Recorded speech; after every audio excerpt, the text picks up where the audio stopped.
Welcome to red TV. నేను మీ Teja. Pastor Ajay బాబు అసలు ఎక్కడున్నారు? నిజంగానే అతన్ని పోలీసులు అరెస్ట్ చేశారా? ఒకవేళ అరెస్ట్ చేస్తే అతన్ని ఏ స్టేషన్లో పెట్టారు? ప్రస్తుతం మనతో పాటు మాట్లాడడానికి అజయ్ బాబుకి సంబంధించిన అడ్వకేట్స్ ఉన్నారు. ఎందుకంటే ఒకవేళ అజయ్ బాబును అరెస్ట్ చేస్తే మేము లీగల్గా ప్రొసీడ్ అవ్వడానికి మేము ఈ పోలీస్ స్టేషన్కి వచ్చాం. కానీ అసలు పోలీసుల వాళ్ళు అజయ్ పైన కేసే లేదు, అజయ్ని మేము తీసుకురాలేదు, అరెస్ట్ చేయాలని కూడా చెప్తున్నారు. అసలు వాళ్ళతోనే మాట్లాడే ప్రయత్నం చేద్దాం. బ్రదర్ చెప్పండి, అసలు పోలీసులతో మాట్లాడినప్పుడు వాళ్ళు ఏమంటున్నారు? అసలు మొట్టమొదటిగా రాత్రి 11 గంటల ఆ ప్రాంతంలో అజయ్ బాబు గారు మిస్ అయ్యారు. పోలీసులు లిఫ్ట్ చేశారని చెప్పి సమాచారం సోషల్ మీడియా ద్వారా తెలుసుకోవడంతో మేమందరం హుటాహుటిన ఉప్పల్ పోలీస్ స్టేషన్కి వెళ్ళడం జరిగింది. ఉప్పల్ పోలీస్ స్టేషన్కి వెళ్ళి అక్కడ ఎవరైతే ఐఓ ఉన్నారో ఎస్హెచ్ఓ ఉన్నారో ఎస్హెచ్ఓతో మాట్లాడాం. ఏమండి ఇట్లా అజయ్ బాబు గారు పాస్టర్ గారు ఖమ్మంలో ఉంటారు, ఉప్పల్ పోలీసులు అరెస్ట్ చేసి తీసుకొచ్చారని చెప్పేసి సమాచారం అందింది మాకు. అంటే మా సిబ్బంది ఎవరో వెళ్ళలేదు, మా సిబ్బంది ఎవరు కూడా అరెస్ట్ చేయలేదు, మా సిబ్బంది అంతా ఇక్కడే ఉన్నారు, అజయ్ బాబు అరెస్ట్కి సంబంధించి మాకు ఎటువంటి సమాచారం లేదని చెప్పడం జరిగింది. సో ఓకే, మీ దగ్గర ఎటువంటి సమాచారం లేదన్నారు కదా, మీ పోలీస్ స్టేషన్లో ఏమైనా ఎఫ్ఐఆర్ ఫైల్ అయిందంటే ఎఫ్ఐఆర్ ఫైల్ అని అంటే నాంచారు. మేము ఏదో వాళ్ళు ఇచ్చిన వేరే ఒక ఆర్గనైజేషన్ వాళ్ళు, హిందూ ఆర్గనైజేషన్ వాళ్ళు ఇచ్చిన కంప్లైంట్ని మా దగ్గర సర్క్యులేట్ అయిందని చూపిస్తే అప్పుడు చెప్తున్నారు ఎఫ్ఐఆర్ ఫైల్ అయింది, మీరు ఏమైనా తీసుకొచ్చారా అరెస్ట్ చేసి, ఏమైనా కాగ్నైజబుల్ అఫెన్సెస్ ఉన్నాయంటే కాగ్నైజబుల్ అఫెన్సెస్ ఏం కాదు అని అన్నారు. మరి నాన్ కాగ్నైజబుల్ అఫెన్సెస్ అప్పుడు మీరు అరెస్ట్ చేసి లిఫ్ట్ చేసుకురావాల్సిన అవసరం ఏం లేదు.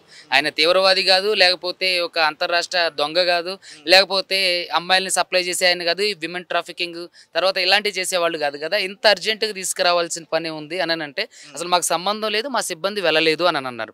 సో ఆయన వెళ్ళలేదు కదా, వెళ్ళలేదు అని అన్నారు కదా, సరే ఉప్పల్ పోలీస్ స్టేషన్లో కంప్లైంట్ ఫైల్ అయింది అంటున్నారు కాబట్టి ఇగో మేము ఒక మిస్సింగ్ కంప్లైంట్ ఇస్తున్నాం, అజయ్ బాబు గారు మిస్ అయ్యారు ఉప్పల్ పోలీస్ స్టేషన్లో. ఇది నేనే స్వతహాగా కంప్లైంట్గా నేనే ఉండి అజయ్ బాబు గారు ఏదైతే కనిపించట్లేదు, సో ఆయన ఎక్కడైతే కనిపించట్లేదు మీరు వెతుక్కొని తీసుకురాగలరు అని చెప్పి కంప్లైంట్ ఇస్తే, సో దానికి దాదాపుగా గంట సేపు మాతో వాగ్వాదానికి దిగారు.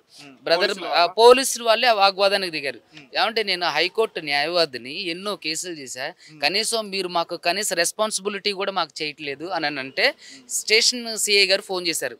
సార్ సుబ్బారావు గారు మీరు నాకు తెలుసండి అని అన్నారు. సార్ నమస్తే అంటే నమస్తే అండి అని, ఇది అజయ్ బాబు గారిని మీ వాళ్ళు అరెస్ట్ చేసుకురాలేదు అని అన్నారు, మీ సిబ్బంది వెళ్ళారా అంటే వెళ్ళలేదండి, మేమంతా కూడా మేము క్రికెట్ అంటే డ్యూటీలో ఉన్నారు. సరే క్రికెట్ డ్యూటీలో ఉన్నారు సార్, ఎవరన్నా వెళ్ళి అరెస్ట్ చేసుకొచ్చారా మీ సిబ్బంది ఎవరన్నా ఎస్ఐలు అంటే వెళ్ళలేదు సార్ మాకు తెలీదు అని అన్నారు. సరే సార్ మేము ఒక కంప్లైంట్ లాడ్జ్ చేస్తున్నాం, మరి మాకు రిసిప్ట్ ఇవ్వండి, ఎందుకంటే రేపు పొద్దున ఇప్పుడు ఉప్పల్ పోలీస్ స్టేషన్లోనే ఎందుకు ఇస్తున్నారు సార్, మీరు ఖమ్మంలో ఇవ్వచ్చు కంటే ఖమ్మంలో ఇచ్చామండి, ఉప్పల్ పోలీస్ స్టేషన్కే మేము తీసుకెళ్తున్నామని చెప్పారు కాబట్టి మేము ఉప్పల్ పోలీస్ స్టేషన్కి వచ్చి అడిగితే మాకు తెలియదు అన్నారు కాబట్టి సార్ మీ పోలీస్ స్టేషన్కే చెడ్డ పేరు రాకూడదని చెప్పేసి మీ పోలీస్ స్టేషన్లోనే మిస్సింగ్ కంప్లైంట్ ఇస్తున్నాం అంటే సరే ఇవ్వండి అని చెప్పి గంట తర్వాత వాళ్ళతో అంటే కొంత వాగ్వాదం జరిగిన తర్వాత ఈ కంప్లైంట్ రిజిస్టర్ అంటే కంప్లైంట్ తీసుకొని మనకి ఎక్నాలజ్మెంట్ ఇవ్వడం జరిగింది. ఆ తర్వాత ఇదే తుకారం గేట్ దగ్గరికి వచ్చాం. ఈ తుకారం గేట్ పోలీస్ స్టేషన్కి వస్తున్నారంటే దాదాపుగా 12:30 ఆ ప్రాంతంలో మేము దాదాపుగా ఒక 50 మంది వరకు వచ్చాం. వచ్చి ఇక్కడ ప్రసంగి అనే ఒక లోకల్ ఆయనతో ఇక్కడ కంప్లైంట్ ఇప్పించాం. దానికి కూడా సిఐ గారు ఫోన్ చేసి అడిగాం, సార్ మీరు ఏమైనా తీసుకొచ్చారా, ఎస్ఐ గారిని అడిగాం, మేము తీసుకురాలేదు, మా కంప్లైంట్ పెట్టింది ఎవరు, ఇక్కడ కంప్లైంట్ పెట్టింది అదే ఇక్కడ జోసెఫ్ అని ఎవరో ఒక జాషువా అనే ఒక అబ్బాయి కంప్లైంట్ చేశారు, ఆయన కంప్లైంట్ చేశారు, ఆ కంప్లైంట్ మీద ఎఫ్ఐఆర్ లాడ్జ్ చేసామని అన్నారు. సరే ఓకే మీరు తీసుకొచ్చారా, దాంట్లో ఏమైనా కాగ్నైజబుల్ అఫెన్సెస్ ఉన్నాయంటే నాన్ కాగ్నైజబుల్ అఫెన్సెస్, దాంట్లో కూడా వెంటనే అరెస్ట్ చేయాల్సింది ఏం లేదు. అది కూడా నిన్న అజయ్ని తీసుకెళ్లడం కూడా నిన్నే తీసుకెళ్ళలేదు. లేదు కేసు 3వ తారీఖు అంటే 4వ తారీఖు ఎఫ్ఐఆర్ చేశారు, నిన్న వాళ్ళు లిఫ్ట్ చేసుకొచ్చారు. సరే ఎవరు తీసుకొచ్చారనే దాని గురించి వీళ్ళకి కూడా స్పష్టత లేదన్నారు. మీరు ఎవరన్నా వెళ్ళారంటే ఖమ్మం పోలీస్ స్టేషన్లో అడుగుతున్నప్పుడు ఈ తుకారాం గేట్ దగ్గర ఈ స్టేషన్ కి సంబంధించిన పోలీసులు తీసుకెళ్లారని వాళ్ళు అక్కడ చెప్పారా? మరి ఇక్కడికి వచ్చిన తర్వాత అడుగుతుంటే వీళ్ళు ఏమని చెప్తున్నారు? ఇక్కడికి వచ్చిన తర్వాత వీళ్ళు ఏమంటున్నారంటే మేము తీసుకురాలేదు, మా సిబ్బంది వెళ్ళలేదు, మాకు సంబంధించి ఎటువంటి సమాచారం లేదని అన్నారు. సరే లేదంటున్నారు కదా, మీ పోలీస్ స్టేషన్లో ఏమన్నా పాస్టర్ అజయ్ గారి మీద ఏమన్నా కంప్లైంట్ లాడ్జ్ అయిందంటే ఒక కంప్లైంట్ లాడ్జ్ అయింది. ఒక కాగ్నైజబుల్ అఫెన్సెస్ ఏమన్నా అయిందంటే నాన్ కాగ్నైజబుల్ మరి నాన్ కాగ్నైజబుల్ అఫెన్సెస్లో నోటీస్ ఇవ్వాలి కానీ మీరు ఎలా అరెస్ట్ చేస్తారు? అది కూడా కూడా 8:30 తర్వాత అది హ్యూమన్ రైట్స్ వైలేషన్ అవుతుంది, ప్రాథమిక హక్కులు భంగం అవుతుంది, అదేవిధంగా ఆదేశిక సూత్రాలకు కూడా విరుద్ధం అది. ఇప్పుడు అలా కాదు సార్, అంటే ఇప్పుడు అజయ్ బాబుని పోలీసులు తీసుకెళ్ళకపోతే పోలీసులే తీసుకెళ్ళట్లేదని వాళ్ళే స్వయంగా చెప్తున్నారు. మరి ఎవరు తీసుకెళ్లారు అజయ్ బాబుని? ఆ విషయం గురించే మేము ఈరోజు చీఫ్ జస్టిస్ ఆఫ్ తెలంగాణ గారి దగ్గరికి వెళ్ళడం జరిగింది. ఇది చీఫ్ జస్టిస్ ఆఫ్ తెలంగాణ గారి దగ్గర అపాయింట్మెంట్ కోసం వెళ్ళాం. అయితే అంతకుముందు ఒక ఉన్నత న్యాయస్థానం జడ్జి గారి దగ్గరికి వెళ్తే ఆయన మాకు చీఫ్ జస్టిస్ దగ్గరికి వెళ్ళి కంప్లైంట్ చేయండి, ఇప్పుడు సండే కదా నేను ఏం చేయలేను అని చెప్తే మేము చీఫ్ జస్టిస్ ఆఫ్ తెలంగాణ గారి దగ్గరికి వెళ్ళి కంప్లైంట్ లాడ్జ్ చేయడం జరిగింది. సో ఆయన ఏమన్నారంటే మీరు డైరెక్ట్గా ఆ కోర్టులోనే హెపియస్ కార్పస్ కానీ లేదంటే రిట్ కానీ లేదంటే పిల్ కానీ ఏదైనా అదే చేయండి, so I will definitely help you అని అన్నారు. సార్ అంటే నార్మల్గా చెప్పండి, అంటే ఇప్పుడు అరెస్ట్ వారెంట్ ఇష్యూ చేయకుండా నోటీసులు ఇవ్వకుండా ఒక వ్యక్తిని పోలీసులు తీసుకెళ్లే అధికారం ఉందా? విషయం ఏంటంటే అండి, మనము ఈ చట్టాన్ని రక్షించవలసిన వాడే చట్టాన్ని రక్షించకుండా ఏం చేస్తున్నాడంటే, ఒక మాట మీకు చెప్తానండి. ఇప్పుడు నేను సుమారు నిన్న 8 గంటల నుంచి సుమారు పొద్దున్న అంటే 10 గంటల వరకు కూడా ఫోన్ చేస్తుంటే ఏం చెప్పారంటే, మాకు తెలియదు సార్ అని చెప్పేసి పోలీస్ వాళ్ళే అబద్ధం చెప్తున్నారండి. ఒక్కసారి ఈ కాల్ హిస్టరీ చూడండి. ఈ కాల్ హిస్టరీలో ఒక్కసారి నిన్న 8:45, 9 గంటల 1 నిమిషానికి, 9 గంటల 40 నిమిషాలకు, దాని తర్వాత 1 గంట 34 నిమిషాలకు ఈరోజు. అంటే ఇట్లా మనము చూసుకుంటూ పోతే ఇవన్నీ కూడా సుమారు చూడండి ఇక్కడ 30 కాళ్ళు కూడా సంబంధించిన పోలీస్ వాళ్ళే అబద్ధం చెప్తున్నారు. ఏమని చెప్తున్నారంటే, మాకు తెలియదు సార్, మేము తీసుకురాలేదని. దిస్ ఈజ్ అనే రికార్డెడ్ ఎవిడెన్స్. వాళ్ళు ఏం చెప్తున్నారంటే, నిజాన్ని అబద్ధమని చెప్పి అబద్ధాన్నే నిజమని చెప్పి ప్రూవ్ చేయడానికి ప్రయత్నం చేస్తున్నారు. ఒకటి.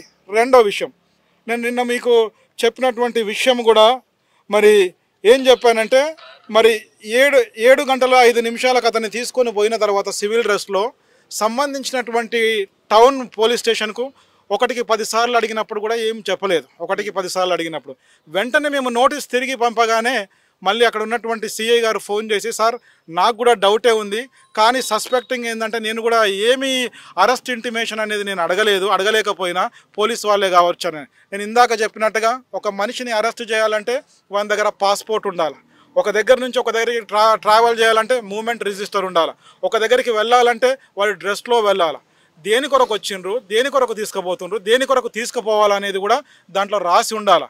అట్లాంటిది చేయకుండా హక్కులను ఉల్లంఘన చేసుకుంటూ చట్టాన్ని నేనే కాపాడుతున్నా అని చెప్పేసి అన్యాయం చేసుకుంటూ, నేను చట్టపరిధిగా ఉన్నటువంటి ఎస్ఐని, నేను సిఐని, నేను ఏది చేసినా చెల్లుతుందంటే అది చెల్లదండి. ఎందుకంటే ఈరోజు ఇంతమంది ఇక్కడ కూడుకొని ఉన్నాం. ఎందుకు కూడుకొని ఉన్నాం అంటే చిన్న ఇన్ఫర్మేషన్ ఇవ్వమనే. నువ్వు ఏం చేసుకున్నా చెప్పండి, అజయ్ బాబు ఎక్కడున్నారు ఒకసారి మాట్లాడించండి అని. ఇంతకుముందు కూడా మీరు విన్నారు, సిఐ గారు ఫోన్ చేసినప్పుడు నేను మాట్లాడిస్తా అంటున్నాడు కానీ మాట్లాడియట్లేదు. మాకు ఇదే అనుమానం మొదలైంది. మాట్లాడిస్తా అంటుండు కానీ మాట్లాడియట్లేదు. వాళ్ళు ఒప్పుకుంటున్నారు, మా దగ్గర ఉన్నారనేది ఒప్పుకుంటున్నారు కానీ రాతపూర్వకంగా మాకు తెలవాలా. మేము ఏమంటున్నాం, నీ దగ్గర మనిషి ఉంటే నీవైనా నేనైనా పుస్తకమే ఫాలో కావాలా. పుస్తకం ఫాలో అయితే మేము కూడా పుస్తకం ఫాలో అవుతాం. నువ్వు ఇల్లీగల్గా పెట్టుకుంటే దానికి పరిణామంగా జరిగే వాటికి కూడా నువ్వు కూడా బాధ్యుని అవుతావు. ఎందుకంటే నువ్వు దొంగవై ఉండి, నువ్వు లఫోటుగానివై ఉండి, నువ్వు విధులను భంగం కలుగజేసి అన్యాయం చేసుకుంటా నేను పోలీస్ ఇన్స్పెక్టర్ని అంటే ఊరుకోం. మళ్ళొకసారి చెప్తున్నాం, ఎందుకంటే ఇక్కడ ఉన్న వాళ్ళందరూ కూడా రోడ్ రోలర్లే. అది గుట్ట కానీ కొండ కానీ అడ్డుకోనికి సిద్ధంగా ఉన్నాం. ఎప్పుడు సిద్ధంగా ఉన్నాం? నువ్వు న్యాయపరంగా ఉంటే మేము న్యాయంగా వెళ్ళనీకి సిద్ధంగా ఉన్నాం. నువ్వు అన్యాయంగా ఉంటే మరి ఆ న్యాయం కొరకే అడగనీకి సిద్ధంగా ఉన్నాం. కాబట్టి అది ఏదేమైనా నువ్వు ఎన్నిటినీ ఉల్లంఘించకుండా నిన్న తీసుకుపోయినటువంటి మనిషి ఇప్పటి వరకు మాట్లాడకుండా ఉన్నాడు అని చెప్తున్నావు, కానీ ఉన్నది చూపెట్టకపోతే మాత్రం జరగబోయే పరిణామాలకు మరి బాధ్యత వహించవలసినటువంటి బాధ్యత మరి ఇక్కడ ఉన్నటువంటి ఎస్హెచ్ఓ మీద ఉంది. ఎస్హెచ్ఓనే కాదు, అక్కడికి వచ్చినటువంటి ప్రతి ఇక్కడ పవర్ను మిస్యూజ్ చేస్తున్నటువంటి అధికారులు,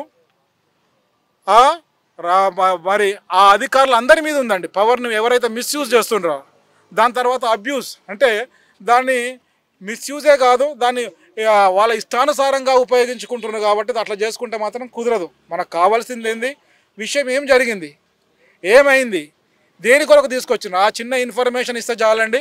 మిగతాదంతా కూడా మేము కోర్టులో చూసుకుంటాం. మీరు ఇబ్బంది ఏమి లేదు. ఉన్నటువంటి విషయాన్ని పుస్తకం ఫాలో కావాలి, మీరైనా నేనైనా. పుస్తకము చట్ట ప్రకారము విత్ ఇన్ 24 hours. నిన్న 7:45కి తీసుకెళ్ళాను. ఫస్ట్ ఇంటిమేషన్ ఇవ్వాలా, ప్రాథమికమైనటువంటి ఇన్ఫర్మేషన్ ఇవ్వలే మొదటిది. రెండోది నీ నీ నీ నీ దాని ప్రకారం నువ్వు పాస్పోర్ట్ పట్టుకొని రావాలా, ఆ పాస్పోర్ట్ సంబంధించిన పోలీస్ స్టేషన్లు ఇవ్వాలా, అది ఇవ్వలేదు. మాకు ఇంటిమేషన్ ఇవ్వలేదు. మరి ఇది మానసికమైన వ్యధ ఎవరిని పెడుతున్నట్టు, ఎవరిని ఇబ్బంది పెడుతున్నట్టు.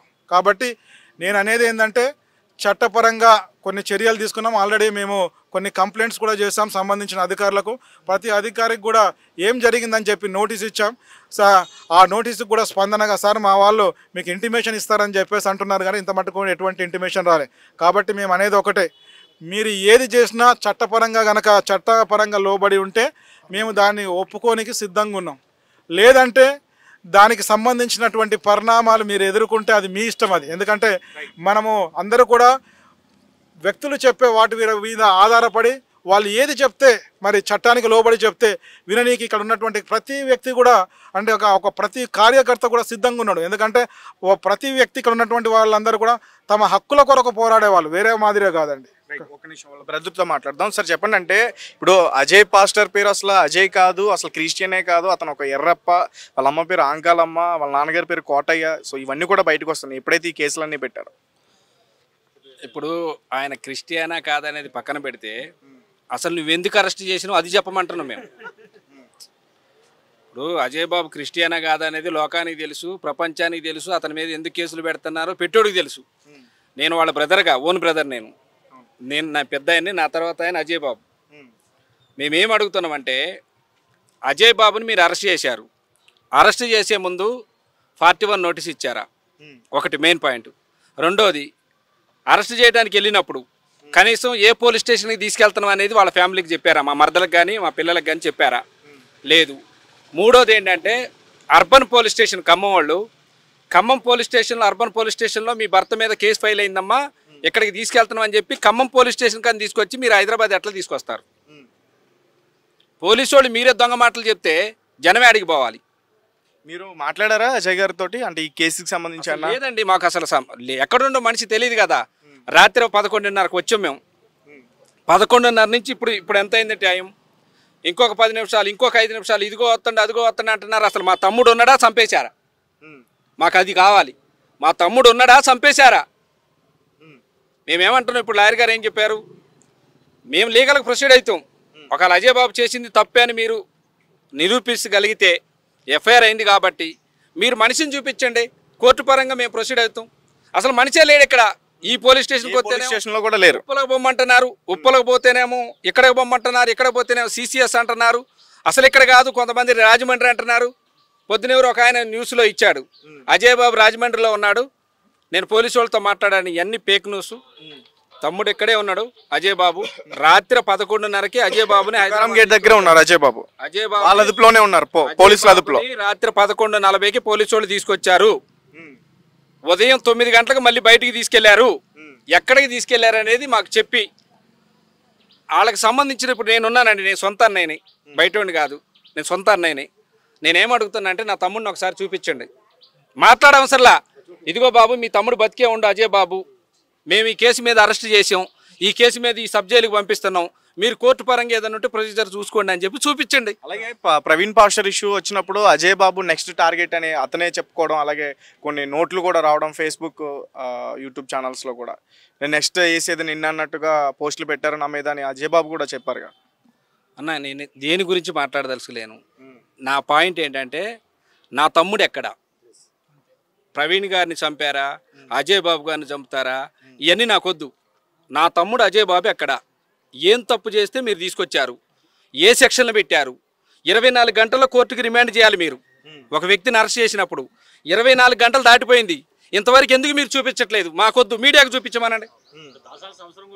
ఇప్పుడు అన్న నా తమ్ముడు దొంగ కాదు, ఏంటి మర్డరిస్ట్ కాదు, రేపిస్ట్ కాదు, గంజాయి స్మగ్లర్ కాదు, వాళ్ళందరూ బయట తిరుగుతున్నారు. ఏంటి వాడు ఒక సేవా పరిపాలనలో ఉండవు, ఒక మంచి మార్గంలో ఉండవు, వాడి పని ఏదో వాడు చేసుకుంటూ ఉండే. నేను నా తమ్ముడిని వెనకేసుకురా. అట్లా తమ్ముడు చేసింది తప్పు అయితే మీకు చట్టపరంగా చర్యలు తీసుకోండి, తమ్ముడి మీద లీగల్గా మీరు ప్రొసీడ్ అవ్వండి. చూపిమంటున్నా, నాకొద్దు, వీళ్ళకొద్దు, మీకు చూపిమనండి. మీడియా మీరు చూసారా? మీడియాని అడుగుతున్నా నేను, మీరు చూసారా అజయ్ బాబుని? మీరు కూడా చూడలేదు. రేపొద్దున రాజమండ్రి పరిస్థితి అయిందనుకోండి, రేపు రాజమండ్రి పరిస్థితి అయిందనుకోండి, మా తమ్ముడు ఏం చేయాలి? నేను నా తమ్ముడికి 2 చిన్నపిల్లలండి. పిల్లలు ఏడుతున్నారు, మా నాన్న కావాలని ఏడుతున్నారు. మేము 4 అన్నదమ్ములు, మేము 3 మా దగ్గర ఉంటాం. నా తమ్ముడు ఒక్కడే ఖమ్మంలో ఉంటాడు. నేనేమంటానంటే, చెయ్యని నేరం చేసుంటే ఖచ్చితంగా మీరు శిక్ష పడేటట్టుగా మీరు చేసుకోండి. న్యాయస్థానాలు ఉన్నాయి, లాయర్లు ఉన్నారు, లీగల్కి ప్రొసీడ్ అవుతారు. అసలు నువ్వే నీతి లేనప్పుడు నువ్వు ఏ రకంగా పోయినావు? అర్బన్ పోలీస్ స్టేషన్ ఏం చెప్పారు? రాత్రి మేమే తీసుకొచ్చి పంపించినాం అమ్మా అని చెప్పారు. మళ్ళీ వాళ్ళు ఏమంటున్నారు? మాకు అసలు తెలియదు అంటున్నారు. మళ్ళీ వాళ్ళే ఉప్పల్లో ఉన్నా అంటున్నారు. మళ్ళీ వాళ్ళే ఎక్కడికి వెళ్ళమంటున్నారు. మళ్ళీ సిఎస్ అటు ఇటు తిప్పుతున్నారా పోలీసులు మిమ్మల్ని? అక్కడ ఉన్నారు ఇక్కడ ఉన్నారు అని చెప్పి తిప్పడం కాదన్నా. ఒక రకంగా 23 సంవత్సరాలలో ఎప్పుడు పడినటువంటి నరకాన్ని అనుభవించా నేను. నిన్న నుంచి ఈ రోజు వరకు ఒక పిచ్చోడు తిరిగినట్టు ఆ చెట్టు కింద, ఈ కొమ్మ చెట్టు కింద నా తమ్ముడు కోసం కూర్చొని బాధపడుతున్నా. నేనేం అడగట్లా, మీరు ఎన్ని కేసులన్నా పెట్టుకోండి, ఇబ్బంది లేదు. లాయర్లు ఉన్నారు, దేవుడు ఉన్నాడు, న్యాయస్థానాలు ఉన్నాయి, కాపాడుకుంటాయి. నా తమ్ముడిని ఒకసారి చూపిమంటున్నా. Right. Police standing orders follow అవుతున్నారండి. మోస్ట్లీ ఈ కేసుకు సంబంధించినంత వరకు ఏదైతే చట్టబద్ధత లేని పోలీస్ స్టాండింగ్ ఆర్డర్స్ ఉన్నాయో వాటిని ఫాలో అవుతున్నారు. ఇంతవరకు అసలు రాత్రి 6 గంటల తర్వాత, సాయంత్రం 6 గంటల తర్వాత లీగల్గా చట్ట ప్రకారం ఒక వ్యక్తిని రిమాండ్ చేయకూడదు. ఒకవేళ అత్యవసర పరిస్థితుల్లో రిమాండ్ చేసినా సరే అక్కడ దగ్గర ఉన్నటువంటి మ్యాజిస్ట్రేట్ గారి ముందు హాజరుపరచాలి. అత్యవసరం అయితే తప్ప మ్యాజిస్ట్రేట్ గారు కూడా అరెస్ట్కి ఇలాంటి వాటికి ఇవ్వరు. సో ఒకవేళ అరెస్ట్కి అడిగారు, చేసిన తర్వాత చూపించాలి కదా, ఆ బాడీని ప్రజెంట్ చేయాలి కదా, లేదంటే వాళ్ళ ఇంటిలో వాళ్ళకి ఇన్ఫార్మ్ చేయాలి కదా, కనీసం ఫోన్ అన్న మాట్లాడించాలి కదా. ఇవేవి లేకుండా దే ఆర్ బ్రూటల్లీ, ఈ ఏం జరిగిందనేది ఎవరికే తెలియట్లేదు. వాళ్ళు కావాలని చేస్తున్నటువంటి ఇది పైశాచిక చర్య. దీని వెనకాల ఎవరున్నారు ఏదనేది మీడియా మొత్తానికి తెలుసు, సమాజానికి తెలుసు. అయితే ఇక్కడ ఉన్నటువంటి ఎవరైతే అజయ్ కుమార్ గారు వాళ్ళని చూపించండి అని చెప్పి దాదాపుగా రాత్రి 11 గంటల నుంచి ఇప్పటి వరకు కూడా మేమందరం కూడా దాదాపుగా ఒక 200-300 మంది అన్ని పోలీస్ స్టేషన్లలో తిరుగుతున్నాం.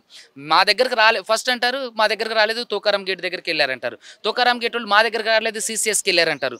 సిసిఎస్కి వెళ్తే వాళ్ళు ఉప్పల్ పోలీస్ స్టేషన్లో ఉన్నారంటారు. అక్కడికి వెళ్ళిన పోలీసులు మేము ఉప్పల్ పోలీసులు, తోకారం గేట్ పోలీసులు అని చెప్పి తీసుకురావడం జరిగింది.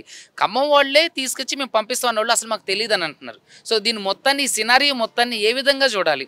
అసలు ఆయన ఎక్కడున్నారు? అవి ఉంటే ఒకసారి కల్పించండి. వాళ్ళ అన్నయ్య గారికో, లేకపోతే వాళ్ళ భార్యకో, లేదంటే వాళ్ళ కుటుంబ సభ్యులకో, లేదంటే అడ్వకేట్స్గా ఉన్న మాకో కనీసం ఒక్కసారి మాట్లాడిస్తే వీఆర్ హ్యాపీ.